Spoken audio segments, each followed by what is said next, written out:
अब देखो गाइस, अब अपने बात करेंगे एजियोट्रॉपिक एंड जियोट्रॉपिक मिक्सचर की। देखो ये जो टॉपिक है ये पूरा का पूरा किस पे डिपेंडेंट है? प्रीवियस लेक्चर पे। ठीक है, जो प्रीवियस लेक्चर में हमने पढ़ा था positive deviation and negative deviation, वो पूरा का पूरा इसी पे डिपेंडेंट है। यानी वहां पर जो पॉजिटिव और नेगेटिव डेविएटेड सॉल्यूशंस के बारे में पढ़े थे, उनमें भी एक कैटेगरी आ जाती है एजियोट्रॉपिक और जियोट्रॉपिक मिक्सचर की। अब इसको देखो ये क्या है, इसको समझने से पहले यहाँ पे टोटली हमें एजियोट्रॉपिक मिक्सचर को ही पढ़ना है। जियोट्रॉपिक कुछ नहीं है, थोड़ा सा है चीज, पता लग जाएगी। अगर आपको एजियोट्रॉपिक समझ में आ गया तो अब आपको पता लग जाएगा जियोट्रॉपिक का मतलब क्या है। एजियोट्रॉपिक को समझने के लिए आपको एक प्रोसेस का पता होना चाहिए, जिसको हम बोलते हैं फ्रैक्शनल डिस्टिलेशन। सभी को पता है, ये तो छोटी क्लासेस में आपने पढ़ा होगा, पेट्रोलियम का प्रभाजी आसवन। ठीक है, यानी फ्रैक्शनल डिस्टिलेशन ऑफ पेट्रोलियम। इस प्रोसेस में क्या होता था, हमारे पास क्रूड ऑयल होता था, उसे हम क्या करते थे, हीट अप करते थे। जैसे ही हम हीट अप करते थे तो अलग अलग टेम्परेचर पे हमें क्या मिलते थे, अलग अलग सब्सटेंस। फॉर एग्जांपल पहले गैसोलीन निकल गया, फिर पेट्रोल, फिर डीजल। कहां से निकले वो? उस मिक्सचर में। जो क्रूड ऑयल था वो एक टाइप का क्या था, मिक्सचर था, उसमें अलग अलग सब्सटेंस प्रेजेंट थे। लेकिन उन सब्सटेंस को जब बाहर निकालना था मेरे को, तो मैंने क्या किया, उसको गर्म किया।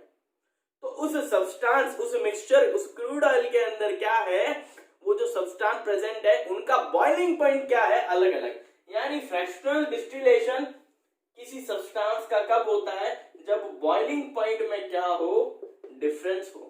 यानी जो क्वथनांक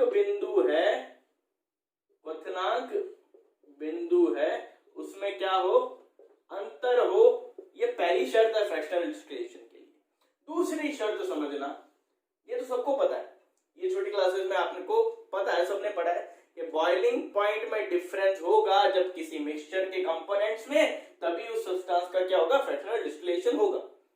दूसरी बात, जो मोल फ्रैक्शन होते हैं, मोल फ्रैक्शन, देखो यहां जो लिख रहा हूं उसको मैं अगर डायग्राम से समझाऊं तो पहले वो समझना, तब आपको ये जो मैं लिखूंगा वो समझ में आ जाएगा।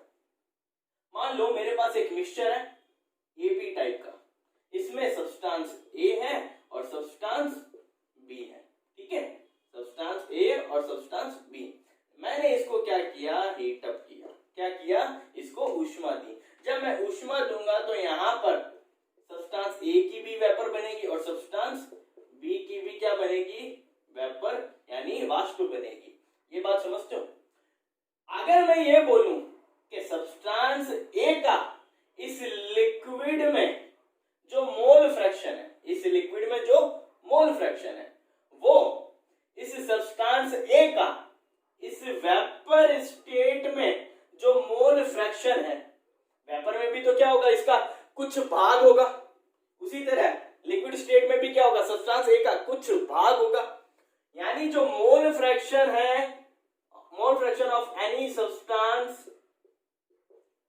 इन लिक्विड स्टेट किसके इक्वल ना हो, मोल फ्रैक्शन ऑफ एनी सब्सटेंस। इसको एक्स लिख दूं क्या यार, इतना बड़ा क्या लिखना, किसी भी सब्सटेंस का मोल फ्रैक्शन वेपर। यानी यहां जो मैं सब्सटेंस ले रहा हूं, जिसका मोल फ्रैक्शन दे रहा हूं, उसका लिक्विड स्टेट में मैं देखूंगा मोल फ्रैक्शन कितना है, और उसी सब्सटेंस का वेपर स्टेट में देखूंगा मोल फ्रैक्शन कितना है। अगर वो दोनों इक्वल नहीं होंगे तब उस सब्सटेंस का क्या हो जाएगा, इजीली फ्रैक्शनल डिस्टिलेशन हो जाएगा, प्रभाजी आसवन हो जाएगा। यानी जब ये सब्सटेंस ए का मोल भिन्न इस लिक्विड स्टेट में और इस सब्सटेंस ए का ही मोल भिन्न इस वेपर स्टेट में जब इक्वल नहीं होंगे, तब इसका क्या हो जाएगा, फ्रैक्शनल डिस्टिलेशन हो जाएगा। अगर बाय चांस इक्वल हो तो इसका फ्रैक्शनल डिस्टिलेशन असंभव है, कर ही नहीं सकते। ये बात आपको अगर समझ में आ जाती है, तब हम अब बात करते हैं एजियोट्रॉपिक मिक्सचर की एक एग्जांपल के साथ। इतना आ गया, अब आगे देखो। अब देखो हम बात करेंगे एजियोट्रॉपिक मिक्सचर जो है उसकी कहानी की, कि किसे बोलेंगे हम एजियोट्रॉपिक मिक्सचर होगा। आपको फ्रैक्शनल डिस्टिलेशन की कहानी समझ में आ गई, उसकी दो कंडीशन समझ में आ गई। क्या थी condition, mole fraction of any substance in liquid state is not equal to the mole fraction of that substance in vapor state। ठीक है, दूसरी कंडीशन, उनका बॉइलिंग पॉइंट क्या होना चाहिए, डिफरेंट डिफरेंट होना चाहिए अगर फ्रैक्शनल डिस्टिलेशन करवाना है तो। लेकिन यहां पर मैं एग्जांपल लेता हूं, मान लो शुगर है मेरे पास, क्या है, शुगर है यानी शर्करा है, इसको मैं क्या करवाऊं, फर्मेंटेशन करवाऊं, क्या करवाऊं, फर्मेंटेशन करवाऊं। तो यहां पर जब इसका फर्मेंटेशन होगा तो दो सब्सटेंस मेरे को मिलेंगे, एक होगा बापड़ा एथेनॉल दारू बदनाम, दूसरी वाटर जल, यानी एक होगी एथेनॉल दूसरी होगी वाटर। एक्चुअली ये क्या है, फर्मेंटेशन जब शुगर्स का होता है, केन शुगर का होता है, तो किसका फॉर्मेशन होता है, शराब का फॉर्मेशन होता है, ठीक है, जो वाइन होती है, जो अल्कोहल होती है, उसका फॉर्मेशन होता है। अब अगर यहां पर ये जो मिक्सचर बना है, ये क्या है, एक मिक्सचर है, एक मिश्रण है, ये जो मिश्रण बना है इसमें इन दोनों सब्सटेंस का कंपोजिशन, सुनना बात, कंपोजिशन यानी जो संगठन है वो क्या हो जावे, फिक्स हो जावे। फिक्स का मतलब एक पर्टिकुलर वैल्यू हो जावे दोनों की, वो कितनी होती है वो देखना, यहां मैं लिख देता हूं 35% अल्कोहल एंड 5% क्या हो जावे, वाटर हो जावे, फिक्स हो गई वैल्यू इतनी। तो होगा क्या, इनका बॉइलिंग पॉइंट क्या हो जाएगा, दोनों का सेम। बॉइलिंग पॉइंट सेम होने का मतलब क्या है, बॉइलिंग पॉइंट सेम होने का मतलब ये हुआ, ये दोनों सब्सटेंस एक ही टेम्परेचर पे क्या होंगे, अब बॉयल होना स्टार्ट होंगे। दूसरी बात, ये तो पहली बात है भाई साहब, दूसरी बात क्या बोल दूं मैं ये बोल दूं, इनका अलग अलग सब्सटेंस का, चाहे वो एथेनॉल हो चाहे वो वाटर हो, इनका मोल फ्रैक्शन लिक्विड स्टेट में और मोल फ्रैक्शन वेपर स्टेट में वो क्या हो, इक्वल हो। तो अब होगा क्या, फ्रैक्शनल डिस्टिलेशन की कंडीशन समझना क्या थी, बॉइलिंग पॉइंट क्या रहना चाहिए, डिफरेंट डिफरेंट, यहां क्या हो गया, सेम, उसका जस्ट ऑपोजिट। दूसरी कंडीशन हमने क्या पढ़ी थी, mole fraction of liquid is not equal to the mole fraction of vapour of that substances in that mixture, ये पढ़ा था। लेकिन यहां पर क्या हो गया, सेम हो गया, इक्वल हो गया। इसका मतलब इसका मैं क्या नहीं कर सकता, फ्रैक्शनल डिस्टिलेशन नहीं कर सकता। किसका, जब फर्मेंटेशन होती है शुगर की और क्या बन जाए, एक फिक्स्ड कंपोजिशन का एथेनॉल और वाटर का मिक्सचर बन जाए, तो उसका फ्रैक्शनल डिस्टिलेशन हम नहीं कर सकते। अब इसको समझना, जब इसका फ्रैक्शनल डिस्टिलेशन नहीं हो सकता तो ऐसे जो मिक्सचर्स होते हैं, ऐसे जो मिक्सचर्स होते हैं जिनमें फिक्स्ड कंपोजिशन होता है कंपोनेंट्स का, और उन दोनों कंपोनेंट्स का जो बॉइलिंग पॉइंट है वो क्या हो जावे, सेम हो जावे, और साथ ही साथ उन दोनों कंपोनेंट्स का लिक्विड और वेपर स्टेट में क्या हो, मोल फ्रैक्शन क्या हो जावे, सेम हो जावे, तो ऐसे सब्सटेंस को हम क्या बोलते हैं, एजियोट्रॉपिक मिक्सचर बोलते हैं। क्या बोलते हैं, एजियोट्रॉपिक मिक्सचर बोलते हैं। स्थिर क्वाथी विलयन, देखो क्या बोला है, स्थिर, फिर मैंने क्या बोला है, क्वाथी, हिंदी वाले समझना, क्वाथी का मतलब क्वथनांक से, क्वथनांक क्या हो गया, स्थिर हो गया, ठीक है, स्थिर क्वाथी विलयन बोलते हैं। अब ये जो एजियोट्रॉपिक मिक्सचर होते हैं ये फर्दर दो टाइप से होते हैं। कौन कौन से, वो डिपेंड करता है इस बॉइलिंग पॉइंट पे। इसको भी फिर एग्जांपल से समझो, इसको रफ कर दूं। अब इस बॉइलिंग पॉइंट की कहानी को आगे यानी एजियोट्रॉप के टाइप्स के बारे में मैं बताऊं तो इसको रफ करूं। अब देखो जो एजियोट्रॉप मिक्सचर होते हैं वो दो टाइप के होते हैं, उन दो टाइप्स को हम एग्जांपल्स के थ्रू समझते हैं। एजियोट्रॉप मिक्सचर आपको समझ में आ गया होगा, क्या होता है, एक फिक्स्ड कंपोजिशन होता है किसी मिक्सचर में, उन कॉन्स्टिट्यूएंट्स का जो उस मिक्सचर में प्रेजेंट है, फिक्स्ड कंपोजिशन जब हो और उनका बॉइलिंग पॉइंट क्या होता है, सेम होता है, यानी सेम बॉइलिंग पॉइंट पे वो क्या हो गए, बॉइल होने लगे, उबलने लगे। उसके साथ ही साथ जो मोल फ्रैक्शन है कंपोनेंट्स के लिक्विड स्टेट में और मोल फ्रैक्शन है कंपोनेंट के वेपर स्टेट में, वो क्या हो, इक्वल हो जावे, तो उस सॉल्यूशन को हम क्या बोलते हैं, एजियोट्रॉपिक मिक्सचर बोलते हैं। अब ये जो एजियोट्रॉपिक मिक्सचर है ये दो टाइप के होते हैं, इसको एग्जांपल से समझो। मान लो यहां पर मैंने क्या एग्जांपल लिया, एथेनॉल और वाटर के मिक्सचर का। यहां पर जो एथेनॉल है वो 95% है और वाटर 5%। देखो ये जो 95 और 5% है ना, ये एक्चुअली क्या है, ये परसेंट बाय वॉल्यूम या परसेंट बाय मास शो करते हैं कि इनका कंसंट्रेशन कितना है। यानी अगर मैं बात करूं इनके मोल फ्रैक्शन की तो वो कितना हो जाएगा, 0.95।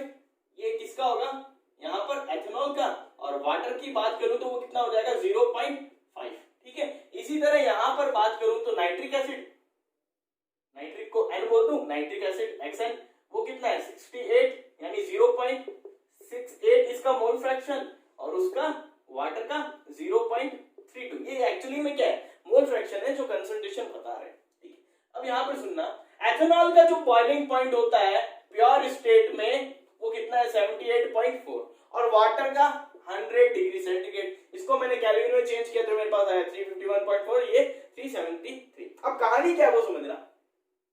मैंने आपको क्या बोला था, जब दो सब्सटेंस का क्या हो, बॉइलिंग पॉइंट क्या हो जावे, सेम हो जावे, इक्वल हो जावे। अब यहां पर इक्वल दो तरीके से हो सकता है।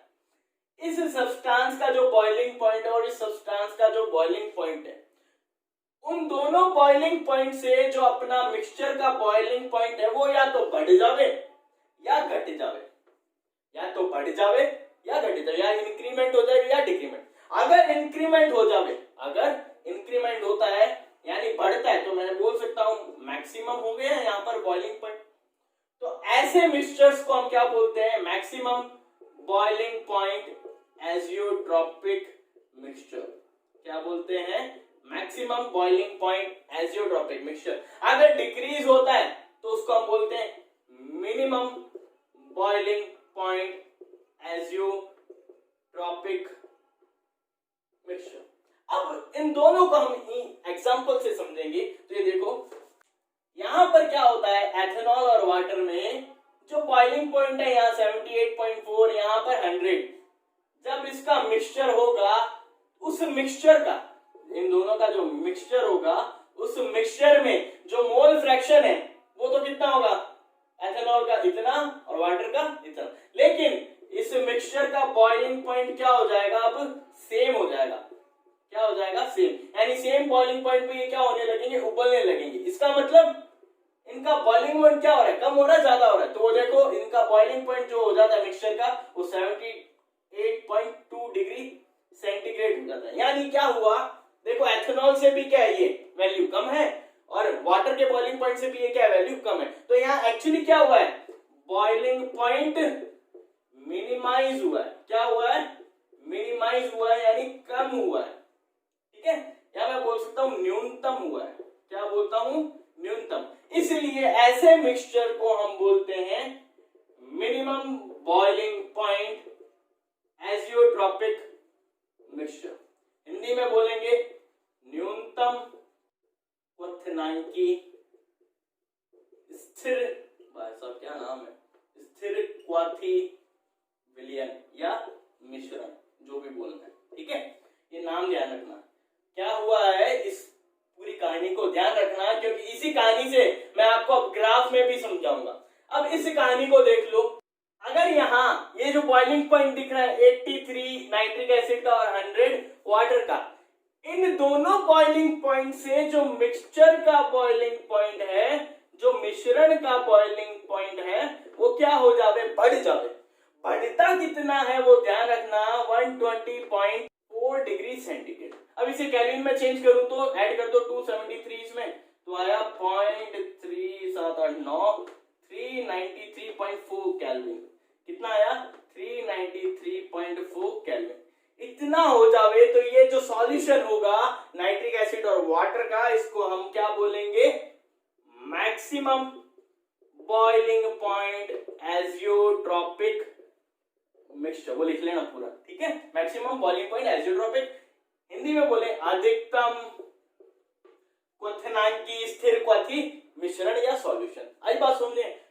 अब देखो कहानी क्या है, समझना क्या था आपको समझना था एजियोट्रोपिक मिक्सचर। वो आपको समझ में आ गया जब क्या हो जावे, किसी मिक्सचर में जो उसके कंपोनेंट्स हैं उसका कंपोजिशन क्या हो, फिक्स हो, और वो सेम बॉइलिंग पॉइंट पर क्या होने लगे, वो जो कंपोनेंट्स है बॉयल होने लगे सेम बॉइलिंग पॉइंट पे, और इसके साथ साथ उनके कंपोनेंट्स के जो मोल फ्रैक्शन है लिक्विड स्टेट में और वेपर स्टेट में, वो क्या हो जावे, इक्वल हो जावे। तो ऐसे सॉल्यूशन को हम क्या बोलते हैं, एजियोट्रोपिक मिक्सचर। ये दो टाइप के होते हैं, minimum boiling point azeotrope and maximum boiling point azeotrope. Minimum boiling point azeotrope में क्या होता है, जो बॉइलिंग पॉइंट होता है मिक्सचर के कंपोनेंट्स का, उससे मिक्सचर का बॉइलिंग पॉइंट क्या हो जावे, कम हो जावे, तो क्या होगा, मिनिमम बॉइलिंग पॉइंट वाला। मैक्सिमम वाला क्या हो जावे, जब कंपोनेंट्स के बॉइलिंग पॉइंट से मिक्सचर का बॉइलिंग पॉइंट क्या हो, हाई हो जावे, तो इसको क्या बोलते हैं, मैक्सिमम बॉइलिंग पॉइंट एजियोट्रॉप। इसकी ये एग्जांपल की कहानी है। अब इसको ग्राफ से अगर मैं समझूं, यहां देखो गाइस, अगर अब मैं ग्राफ प्लॉट करता हूं इस मोल फ्रैक्शन से और इस मोल फ्रैक्शन से, दोनों का अलग अलग, ये है अपना मिनिमम बॉइलिंग पॉइंट एजियोट्रॉप के लिए, ये है मैक्सिमम बॉइलिंग पॉइंट एजियोट्रॉप के लिए। देखो यहां जब मैं ग्राफ प्लॉट करता हूं, किस मोल फ्रैक्शन पे ड्रॉ करना है, देखो वेपर प्रेशर और ये मोल फ्रैक्शन के बीच का ग्राफ, और नीचे वाला है टेम्परेचर और मोल फ्रैक्शन के बीच का।